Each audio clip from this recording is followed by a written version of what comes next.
Anita, how's your mental health? Questionable at all times. You know this. Yeah, how's the mental health of your children? Also a little bit tricky. Can I tell you my experience in trying to find therapists for myself and my kids, Mel? Yes, please. Okay, this is how it goes. You ask around your friends and your family for a referral for somebody who's nearby. You finally find somebody who sounds like they might work for your family. You give them a call and you find out that A, they're not accepting new patients, or B, they have a huge wait list. So you start over again and you ask people if they know anybody who would be a good therapist and a good fit. Finally, you find one, you go and you meet with them and you figure out that you don't actually like them that much. But it's been so much work to find somebody who you can go to in your area that you're kind of stuck with them. Well, do you have any ideas for how to get around this? I do, because guess what? I've actually had some therapists that I have found on my own, which involves what you're saying. Sometimes I remember one time I was like 3 hours in the bathtub on my phone looking through websites. I was such a prune at the end. But I have also had the experience with working with BetterHelp. And it was like, I don't want to say too good to be true, but because it is true, but it's like amazing because I was matched with my therapist within 24 hours. And you didn't have to go through all of that other ridiculous process of trying to find somebody. And here's the cool thing too, is if that person didn't work out for you, you can just switch and say, and it's not like you're committing to another years long search for somebody who you're going to jive with. It's true. And I lucked out, or maybe just BetterHelp is really good at matching people together because I never had to change my therapist. I loved her. Perfect fit for me. And I know that some of our friends have used BetterHelp and they've had to change therapists, and boom, same day, you can change. Easy peasy. You can ghost your therapist. Get a new one. I love this idea. BetterHelp is one of our sponsors. If you use our promo code trybetterhelp.com/WWDN, you get 10% off your first month. And we totally recommend it. Yes. Get some therapy. That's trybetterhelp.com/WWDN. Hello, Mel. Hello. And also hello to all of our listeners. Sometimes we forget about welcoming them. So hi, everybody. Yeah, welcome to our basement. It's actually my basement and Anita's room. Yes. How's the week going for you? Anything exciting? Well, I think that we have hit third winter here in Utah because Monday was 80 degrees.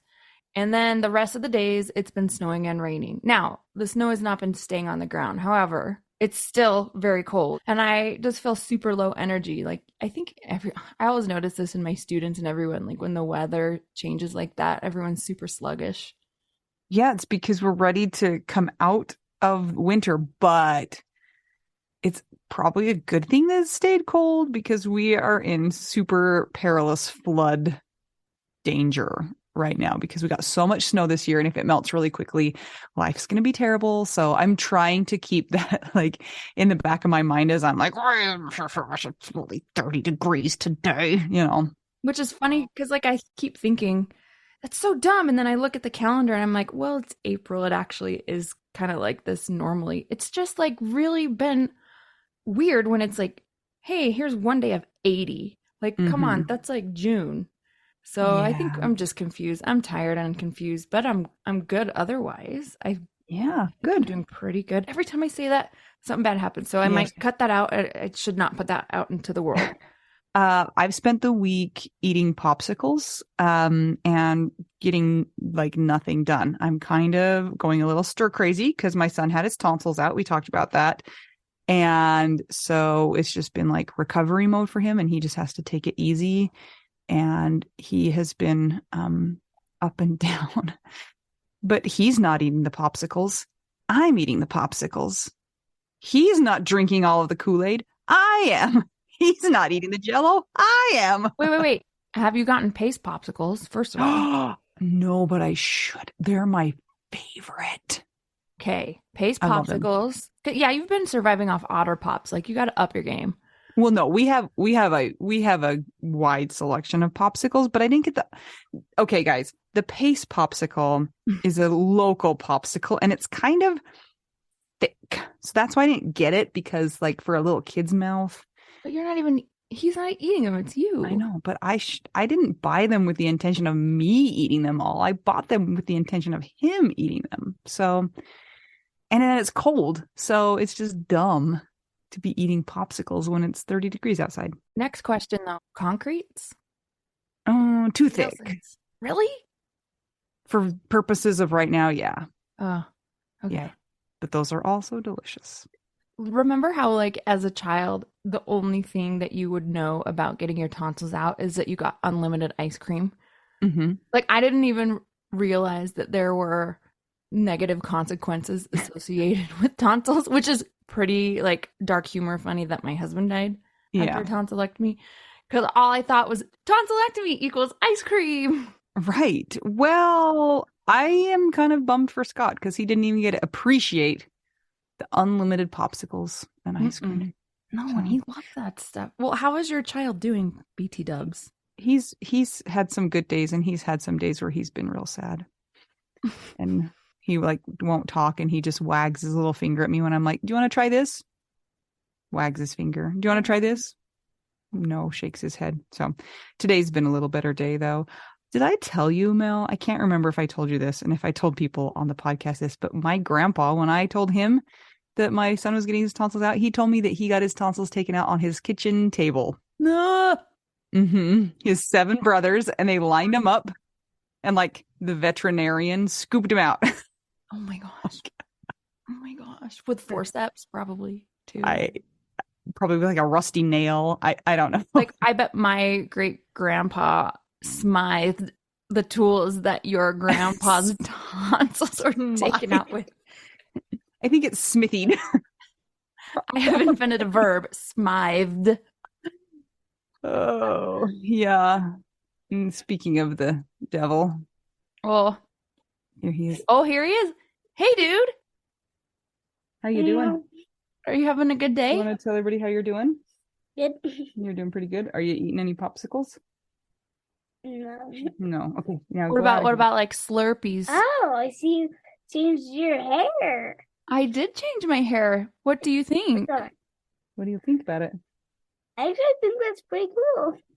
Yeah, thanks, dude. Hey, go back and play on the iPad.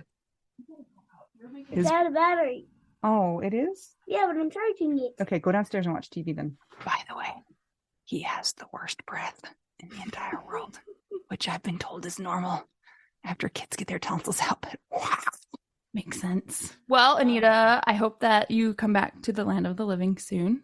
Yeah, me too. Yeah. And I'm not 70 pounds heavier for eating all the popsicles and Jell-O and Kool-Aid and Slurpees.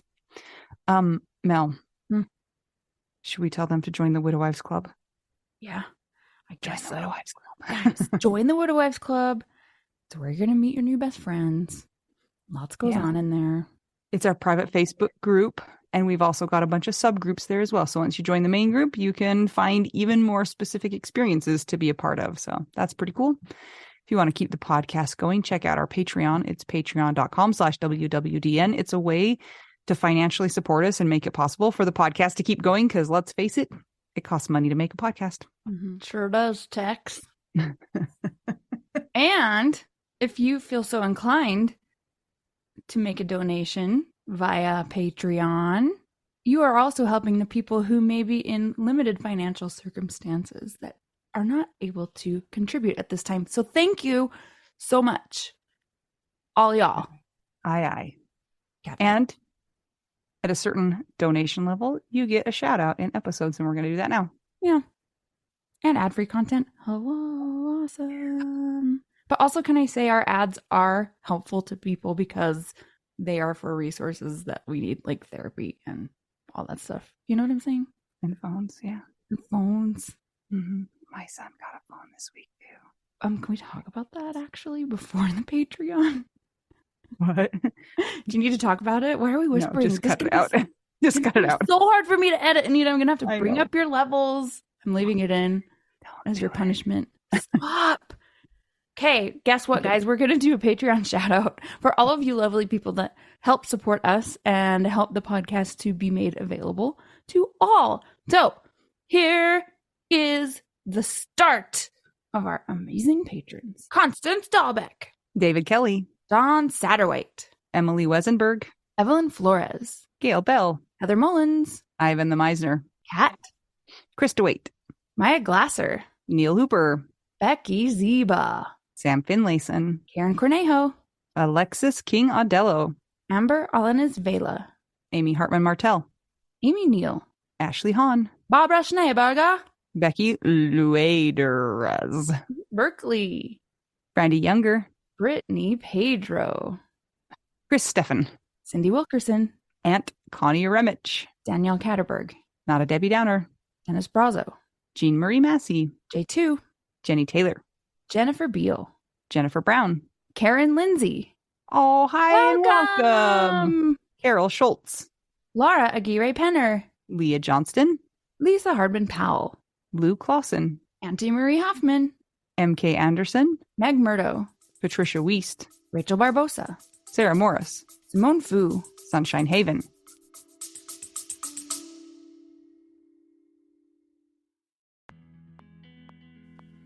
Sometimes we assume that unless we had a huge life insurance payout, we don't really need to know anything about investments or even finances. But guess what? A little knowledge of finances is critical for all of us. Maybe your partner was in charge of that stuff, and now you find yourself making all the decisions. Maybe you're mad about that. Maybe I am. Nicole from the He's Gone But the Money's Not podcast is here to help. She tackles financial literacy by telling the stories of women and widows and finance experts, and shares the lessons they've learned as certified financial planners. Whether you know a lot and feel confident in your financial decisions or feel unsure about all of that stuff, there is more to learn. Listen and subscribe to the He's Gone But the Money's Not podcast on all podcast platforms. This ad was paid for by Rockhouse Financial, an SEC registered investment advisor.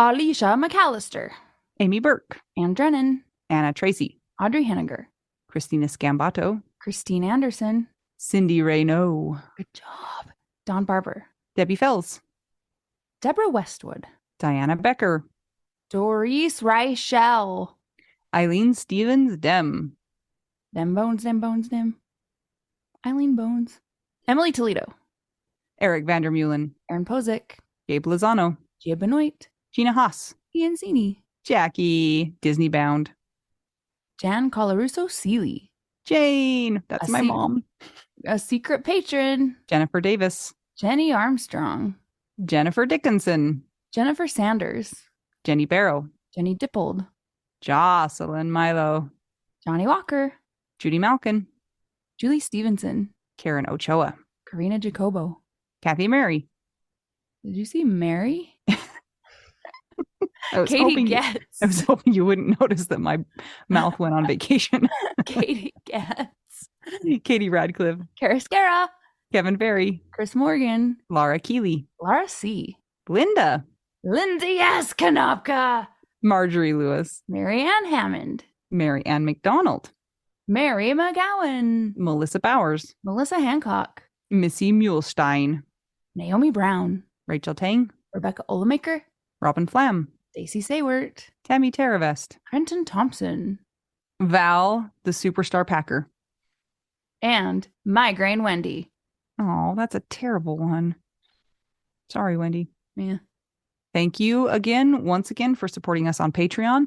The other options you have to support us is go to buymeacoffee.com/widowwedonowand and buy us a taco. Or if none of those things is a possibility, then just go give us a nice rating and review on Apple Podcasts. It really helps. Or like my personal Venmo is @MelShore. I accept personal donations for no reason. So thanks. Other than being cool. Okay. Just kidding. Remember, we also have an app that links to everything that we've talked about here because let's face it, all of our brains are complete disasters. Truth. Oh, yeah. Okay, I think we're ready to keep going to our episode. Are we? Which guess what? The episode is going to be super special quote guests. I'm Mel. I'm Anita. We're two young widows, and we're here to say to you, widow, we do now.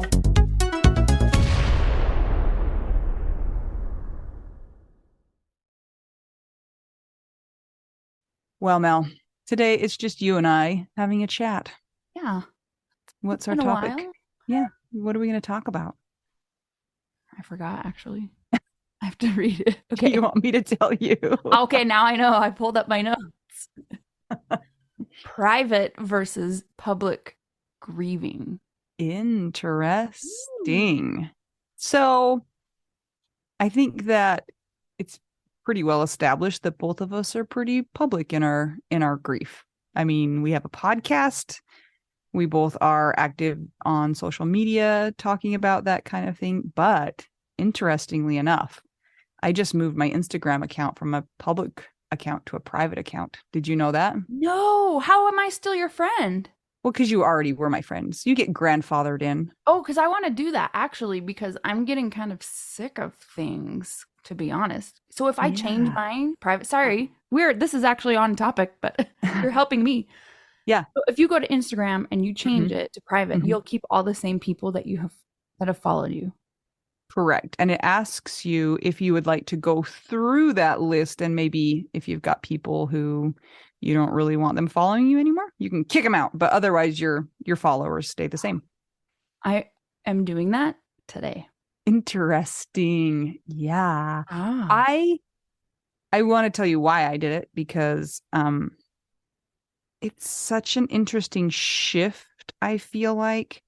In the beginning, I really wanted to have my grief seen, and also I felt like I had a role in educating people. And as the years have gone by and my kids have gotten a little bit older, I've always had this like little question about whether their grief should be on display and whether you know, their privacy should be honored. And that's been kind of a tricky line to follow. And just some things about safety, I just finally decided that I wanted to have a little bit more control over who was seeing things about my kids, was basically what it came from. So, Nice. I yeah. support your decision for you. Thank you. It Yeah. seems very logical.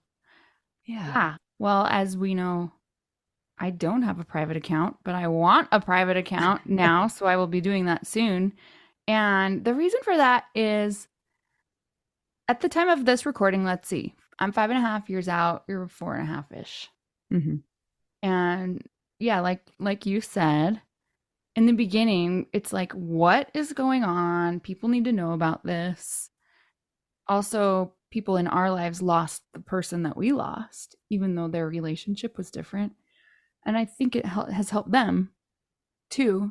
Because I remember when I first was kind of saying, I had my blog. I still have my blog, but when I was posting stuff and all that, within a certain time frame, it was received very well, and Yeah. people were learning things. And now that time has gone on, not that people directly come out and say things, but they maybe have two other people that has gotten back to me, or it's not as big of a response. And I mean, you and I, Anita, we're in this world of analytics and looking at trends and patterns, because when you have a podcast, that's the only way that you know if your podcast is doing well, if you're reaching people, right, all that fun stuff. And so I got in the same habits of just looking at my personal posts, like, oh, how many people kind of are latching onto that? How many are not? And it's definitely dwindled over time. Yeah. The posts about certain things. And I find that I have to be very careful on how I word things, because I think that the general population does not allow for big feelings past a certain point. I don't know what that point is. It's, it's going to have a wishy-washy gray area. But yeah, it's kind of scary because you're trying to be helpful. You're trying to be vulnerable to share what's actually going on and transparent to a point. But also we have to protect ourselves too and our mental health. And if people are getting on there and they're just like, are you not over this yet? Or if we perceive something like that, it's hard, that's not helpful to anybody. I definitely have felt that same kind of retraction from a lot of people in the engagement if I still talk about grief. And I'm still really dedicated to being open about that because I also want people. I mean, if you go back, I write every single day on Instagram about my day. I mean, I'm very, very active in doing that. If I go back and I look, 2 years ago, 1 year ago, grief was definitely a bigger part of every single day. And I can see that. And now it's not as common, but it still pops up. And I want to really be honest about that because I think it's reasonable for people to understand that, yeah, this happened 4 years ago and it's still and probably always will be something that pops up and rears its ugly head every so often. And it's often when I don't really expect it to come. One of my kids will start crying about dad being gone, and that just came out of the blue. And it's something that I have to deal with. So I'm still dedicated to the idea of making sure that people know that grief is still a part of my life. But even really, not subjectively, I mean, measurably, you can see that it's become less and less of my day-to-day in my day-to-day. But people aren't as ebullient. Remember when you asked me what that word meant? No. I always send Anita the word of the day to see if she knows it. Spoiler alert, she knows like 96% of them. Every once in a while, I have no idea. But the response has gotten to be less. People are less interested in knowing about my life now. And it's almost like, I don't want to say this out loud, but I think sometimes people are drawn into the drama of it.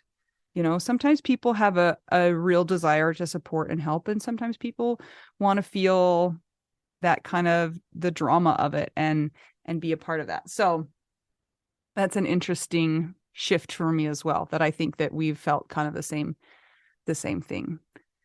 Here's a question for you though.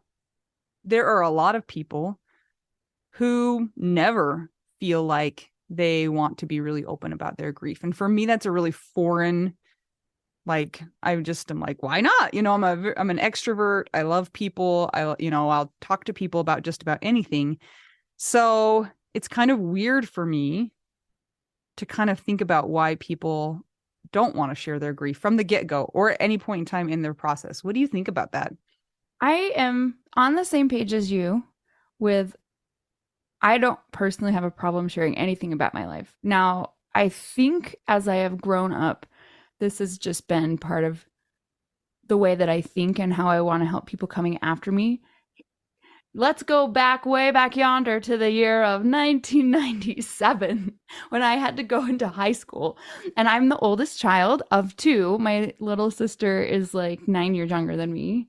And so I didn't have anybody to help show me the ropes of like a new high school. I mean, I'm sure I felt this way in junior high too, and I was terrified.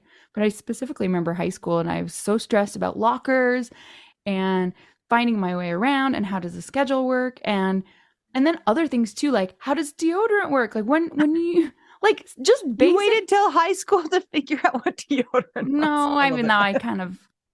We're just lumping it all that was together. a like I got you. Today thing. I just learned this year. But just things like as you go along in life and you find these things where you're like, why didn't someone just tell me this? Mm-hmm. I think because I am the oldest and I'm like, I don't want my sister to ever have the same stress of the questions that I had when in fact, like a lot of these things are not stressful. I just needed someone to tell me. So that's been a part of my life anyway. And I've taught my students that way, like, hey, FYI, this thing might be scary to you. Here's why it's not. And if you need someone here, I'm here for you. So I don't know. I wouldn't call myself an extrovert. You're like definitely an extrovert. I'm an ambivert, I think, because I am an introvert in that my energy gets taken from me when I give out a lot. And I recharge really well when I'm alone. But then when I'm in my setting, that has a start and an end, I can be really extroverted, and I do have fun. And I do enjoy talking to people. So, yeah, for some reason, I think maybe just because that's how I've been for a while, like I want to help people that come after me. It's not been strange to me to convey my experience. Now, I totally get that those that are not us do not want to do that. And maybe don't even want to talk about any sort of details. So, and we interview people. You guys all that are listening have heard various stories of people, and they have different personalities and different ways of approaching things. And I'm thinking right now of our guest Jennifer Steele. Oh, yeah. From Australia. And it was like all of her energy and courage, she summoned it all up, and she came to us and was like, I want to tell my story because I know it might help somebody else, but I do not like sharing things about myself. Yeah. And it was a different experience for her internally than maybe for us. And so of course, like, we respect that. Any way that somebody decides to acknowledge their grief or talk about their grief or grieve, whether it's public or private, of course, like, however you can keep your mental state the most calm is the best for you. But while I don't have the experience of like not wanting people to know what grief is like, I do have the experience of people that are not grievers. I don't want them to pry into my life. So what I was thinking when you were kind of going into that, and it ties really well into that, is that was a weird sentence, that nobody is entitled to your experience in grief. No outsider. I think that sometimes people feel entitled to know about your experience, and nobody is entitled to that. So if you want to share it, that's cool, but there's no, it's not like you sign a contract when your spouse or your partner dies that you have to give out a certain amount of information. It's not like that's required. And there are a lot of people in the world who act like your information is their business. And I think sometimes people like to be private with their grief because they do feel like other people are not entitled to that. And of course, like you and I, even though we're very public, we keep some stuff to ourselves. We don't talk about all of it because some of it is private, and it's not something that we want to discuss how we're going about doing it, whether it's the right way or the wrong way.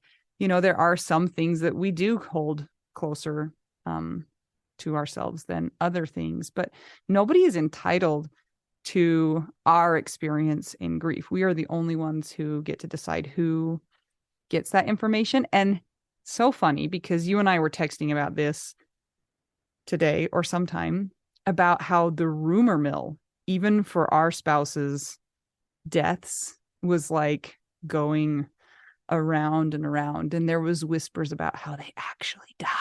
I know. I learned so much about how Scott died from other people. That was very fascinating and very inaccurate and hurtful, honestly. Yeah. Well, and I think about, I've used this term and I don't like this term, but I wish I had a different term for it. But the idea of a clean death versus a messy death. And both of our spouses had a clean death. There was no involvement with things that society has determined are unacceptable, I guess, like suicide, drug use, alcohol use. People see that and they think, well, they had a choice and they could have prevented their deaths. They don't really deserve our sympathy, or there's more talking about how, oh, well, she pushed him to it, or she could have prevented it, or, those kind of things. And we didn't have that. And can you imagine how awful it would be if your circumstances did involve something like that? The rumor mill would be so much more hurtful, and I wouldn't want to dip my toe. I wouldn't even want to like be in that pot of water at all. I would just be like, I am out, because it could be so much more hurtful. Yeah, definitely. Well, I think of like people who have lost their family member to murder or something like that. Or if it was suicide, it's going to be treated as a crime scene too. And so it's like when it's crime scene involvement, it's like, they have to rule out suspects and they have to do a whole thing, and it's a whole lot of like extra things. And then if there's questions or it's an ongoing investigation, there can be additional burdens on the family members, because it's like, well, did somebody do it? Like, and then people are looking at them, and it's like, if, of course, if they did not do that, they're like, I am grieving this person. Like, oh my gosh. So So that, oh my gosh, I don't even like want to think about it. But for those who have been through something like that, like we send all of our heartfelt sorries Yeah. and everything, because that's just a whole lot to go through. So yeah, understandably, people are going to grieve in different ways for different reasons, and it's okay. Here's something, like you mentioned, we both don't share every single thing, right? I have always been this way with social media. Social media and honestly in real life too, like even before social media, like especially if I'm dating somebody, I don't even want to talk about it with people for a long time. And so, let's say for example, I decided to date again right now. No, no, no. Nobody is ever going to know via podcast, via social media until it's been a certain amount of time. Because what I have found for myself is that if I'm not secure enough in the relationship to where I can have all the answers figured out that I can tell people, I can't talk about it publicly. Because once it's out there, then people are having their own opinions, and then I don't know. And maybe it's like it doesn't even super matter, but to me it would matter because it's a stressful thing. Like relationships have always been stressful for me, especially like getting in a new one. Yes, Anita. Is it because you don't want to have to answer questions and you don't want to have your decisions judged and you don't want to have to like be kind of like in a decision machine instead of just like living your own life and making your own decisions? Like if everybody else is a part of that, then you have to like, kind of justify or explain. And you're just like, I'm not up for doing that. Like, I'm just going to do my own thing and live my own life, and it's none of your business. I think it's part of it. Also, before Scott died and before I was like, whatever, I'm going to do whatever I want and have the hair that I want and, say what I want to say and just try and survive. I felt a huge pressure to live a certain way that checked certain boxes, I guess. Yeah, like Meaning, the lifestyle of a nun. I know. Basically, no, that's what I'm in now, which I love. Everybody stay away from me, please. No, but there's pressure. Oh, you're a female. Oh, if you're dating someone, are you going to get married? Are you going to have kids? And like, that's always just been too much pressure for me for in my whole life. Cause I'm like, I could never even get to the point where I'm like looking at the person for, do I like this person enough to even want to like hang out with them until I die? It was like, will this person be a good dad? Mm-hmm. Number one.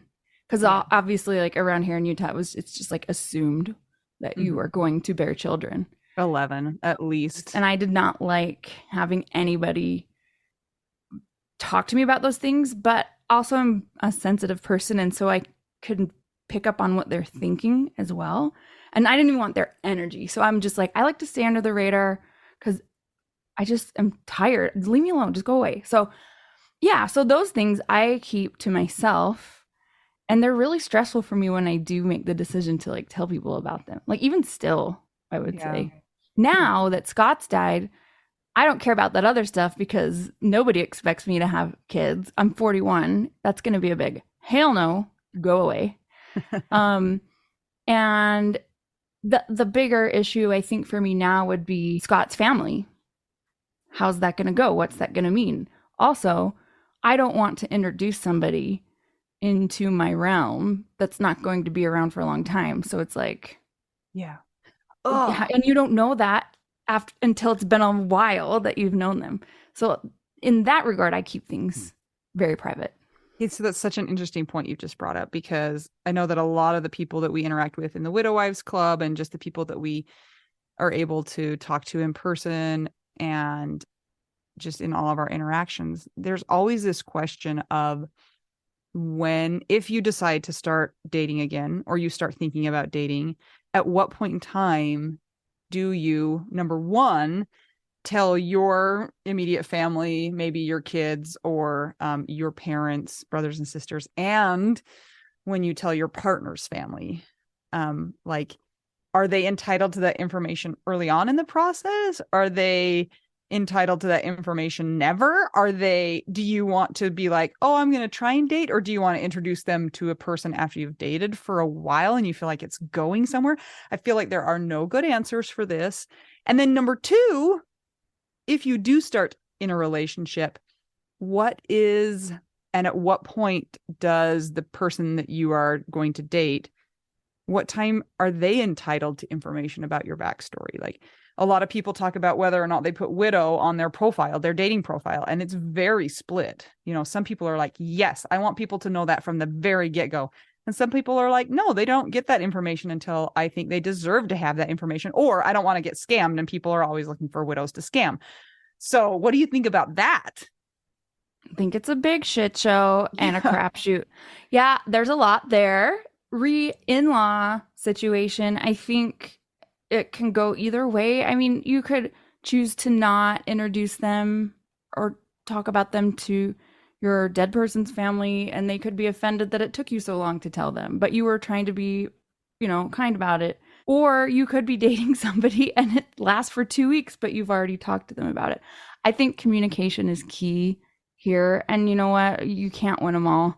Like, just like you can't win the lottery of having awesome in-laws. Some of the in-laws are the worst ever. Some are the best ever. A lot are in between. It might depend on like the moon cycle on how people react and where is Mars is. Yes. Yeah. Which is the answer to everything. I mean, I think if you try to approach things where you're like, what is best for me in my situation? That's a good place to start. Yeah. And a lot of people end up cutting ties with their in-laws as well, which I think is always sad, but sometimes necessary. And so it's also like maybe they aren't even entitled to know that you're dating ever. And I don't know. Like, I just think that, like I said before, there's no right or wrong answer here. It's almost like all of the answers are hard. If I were to tell my in-laws that I was going to start dating, I think that would be hard for them. And I do have a close relationship with my in-laws, and so I do feel like I would try to be open about that, but like it gives me anxiety just to think about the possibility of that happening. Yeah. What was the second part of what you asked me? Like dating profiles and the person who you're going to be dating or trying to lure in with your profile. First of all, nuns.com. That's where you'll find me. Just kidding. It's probably some like disgusting nun site. Let's just not even go there. I personally would not put it on my profile, but I don't know. I like was on one for a day and I'm like, I cannot even, I can't. And so I don't know, but like we've had some friends that they're just like, nope, here I am. This is me, and it's worked for them. And then others where it's not or has. And so, again, personal preference. Now, this is actually a good place to talk about what is private versus what is secret. Ooh, that's an interesting. I want you to tell me more about this, because my only thought when I think about that is when you talk to kids about that. And those are all topics that are not like widowhood topics. So tell me more, Mel. Okay, well, let's talk about secret first. Secret is information intentionally withheld for the purpose of avoiding consequences. Oh, that's secret. Okay. Private is information intentionally withheld for the purpose of creating safety or protection of self or others. Interesting. So privacy is usually healthy boundaries. Secrecy replaces a boundary with a wall. Okay. So you're telling me that my locker combination was not a secret. It was private because I did not want my stuff to get stolen. So I needed to keep that number private. Well, I think it's a secret because it's a wall. But I'm not avoiding consequences because of it. Were you not? I mean, I don't know what you hid in your locker. Your mom might have other feelings. She'll be like, Anita, you were hiding your 3-month-old socks. Day-old tuna fish sandwich. Yeah. Yeah.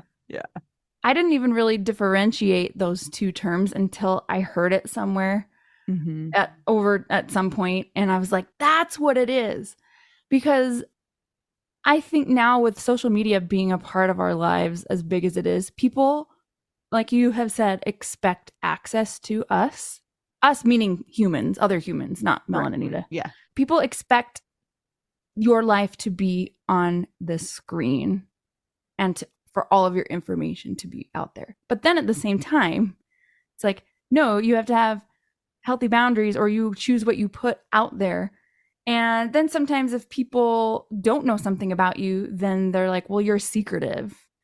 And a lot of this stuff, this was not meant to turn into some dating topic episode, but a lot of this stuff is valid for that topic. It is.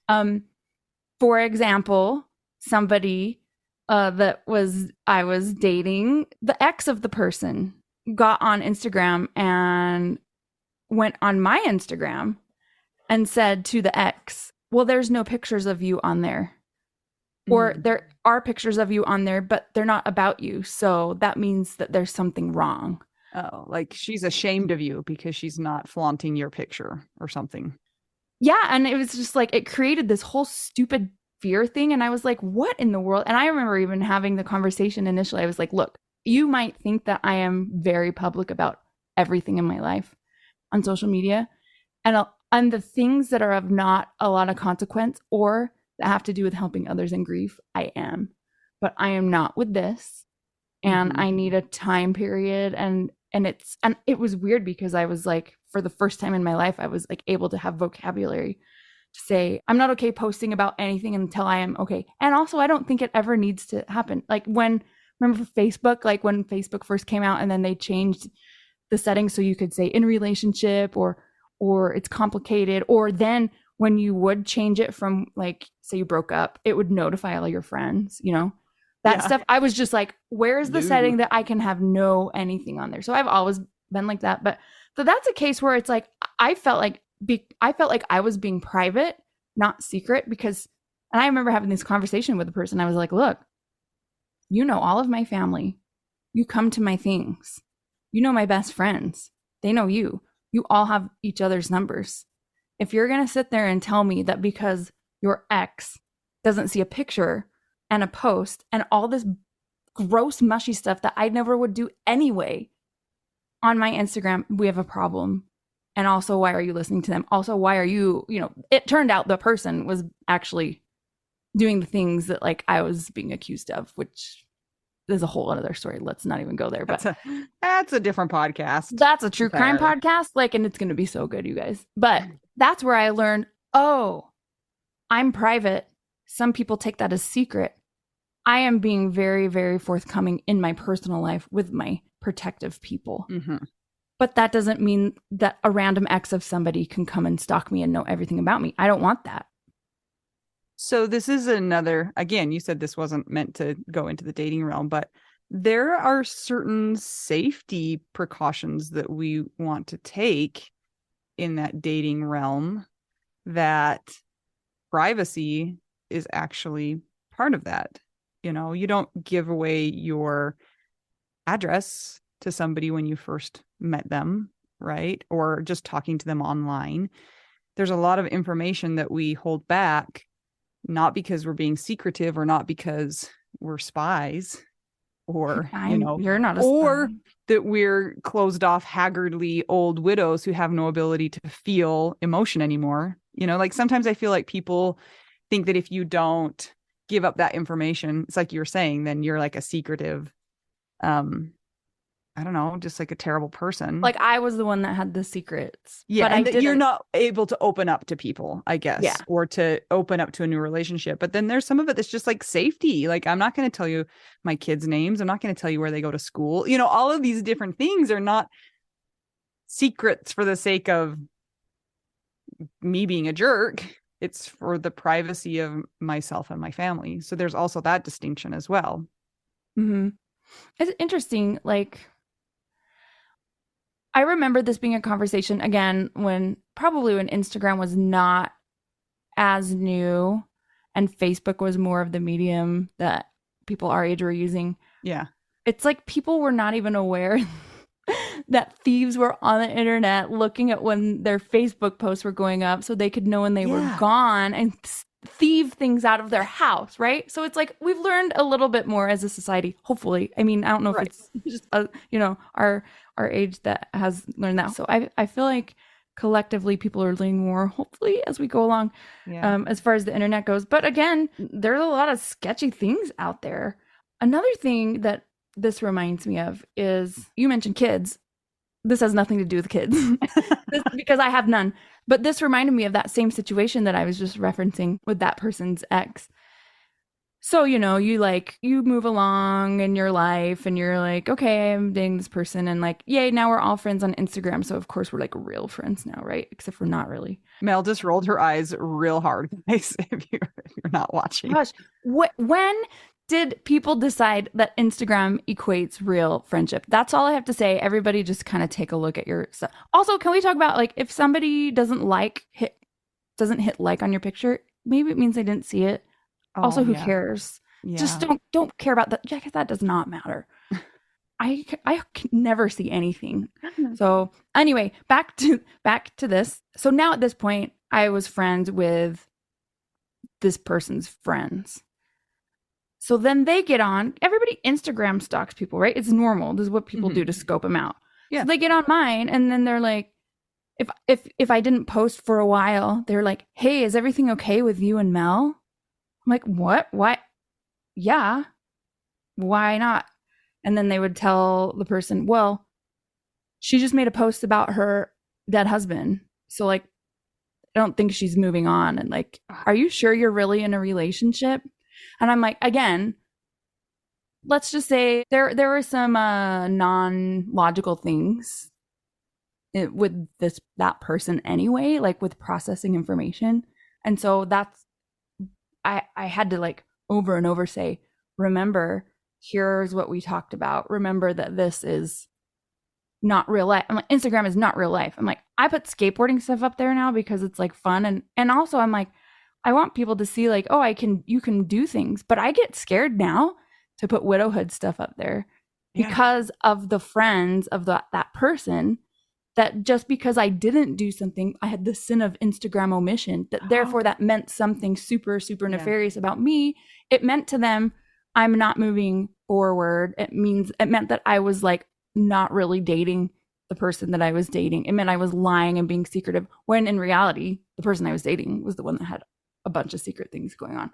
So, and nothing on their Instagram. So everyone is a crazy person online, I feel like. This reminds me of the two Muppets, the two guys in the theater who like make all of the comments. Like, I feel like we're subjected to that after we lose our partners. Everybody has an opinion about how we're doing it. If we're dating too fast, if we're dating too slow, if we're grieving too privately, if we're grieving too publicly, if we are secretive about our things, whether or not they have a right to know how we're doing, or even the details of our person's death or our relationship with our person before they died. There's so much that goes on after you lose your person, and whether or not you want to be open about it or not is totally up to the griever. And it sucks to be judged. It sucks to feel like people are being the two Muppets and laughing or scolding you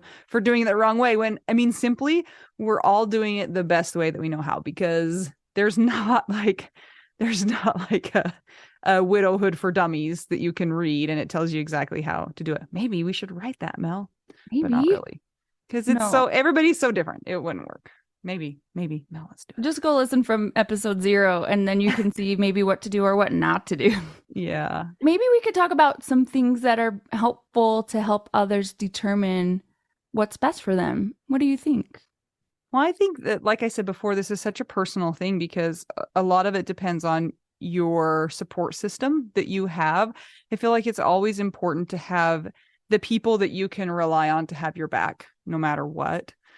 So if you've got a close group of friends or, your parents or other family members who will have your back no matter what, I think it's a little bit easier to be public about things than it is if you feel like you're really going alone through the whole process. And again, there's not a right or a wrong to that. I mean, some people might be really public about it and not feel like they have any support, and they're seeking kind of some validation and support through. That's the terrible thing about social media is that it's like so great at making connections, and it's so easy to tear people down and make all sorts of inferences in the same breath. Yeah, I think resilience skill building is super helpful here because you are going to get people that don't agree no matter what. I mean, that goes for anything. It goes for widowhood. It goes for maybe a post you just talk about your kid. Like, I'm sure, Anita, there are people that are like, I would never even show my children's face. 'Cause I know some, now people don't show faces. And you're like, well, I show their faces, but I don't say their names. Mm-hmm. And then some people are like, I don't even want people to know what they look like or what gender. And so it's like, is it right or wrong? It is. It's what works for you. Like that works for you to, you feel good about it.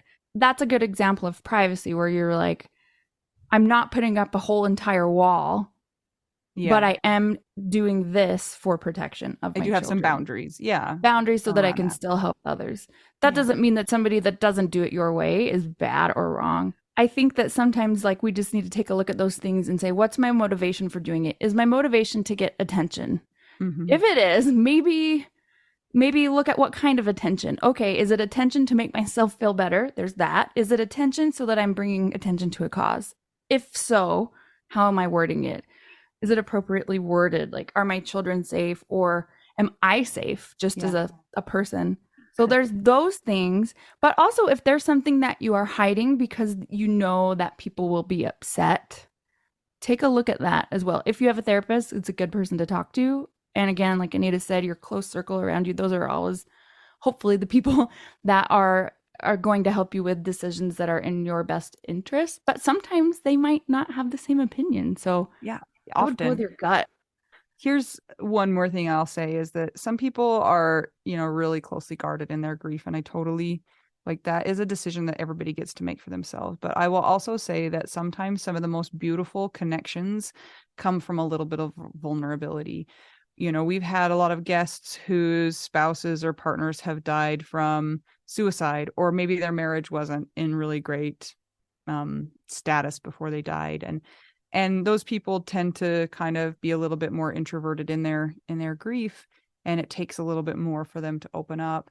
And when they do, the people who needed to hear that are so grateful for it. So I think that sometimes we can be so closed off that we're not allowing ourselves to be supported in a way, and we're not allowing ourselves to help other people with our vulnerability. And again, this is super personal, so it's not like I can say like you need to be 11% more vulnerable in order to connect with people who might be able to support you a little bit better and who you can really give some hope to.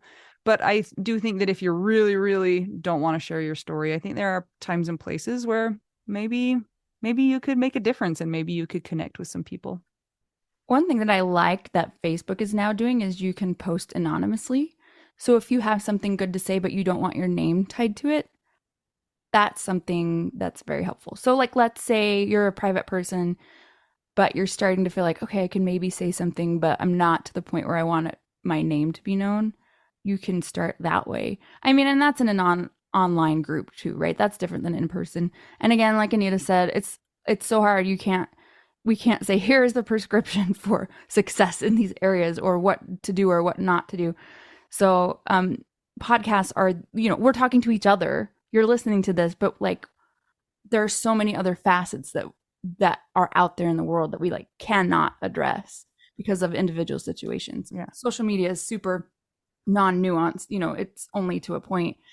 And I mean, and even when people communicate in person, like sometimes people don't have vocabulary or empathy or understanding. And so communication is always hard, no matter what, no matter the situation.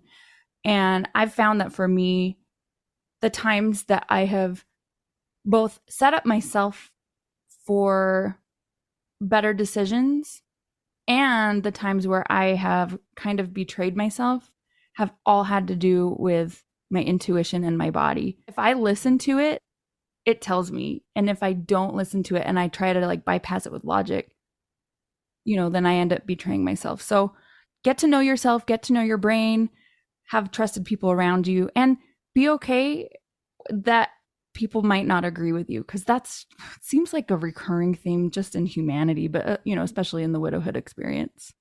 And like we've talked about, you can change your mind. Like you can You can go from being public to private and private to public, and you can be every step in between. Just, we're all doing our best. And yeah, thanks for joining along with us in this discussion about, public versus private grieving. Yeah. Whatever works for you is cool. And thanks for being our friends that listen to us yammer. Yammer, yammer, yammer. All right. I'm Anita.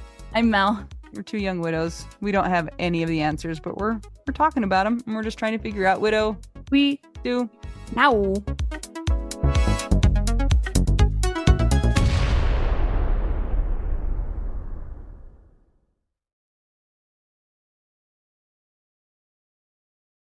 This is my favorite thing to discuss with you. Tell me, what is it? One of my favorite things. I do enjoy tacos and cheese and dogs.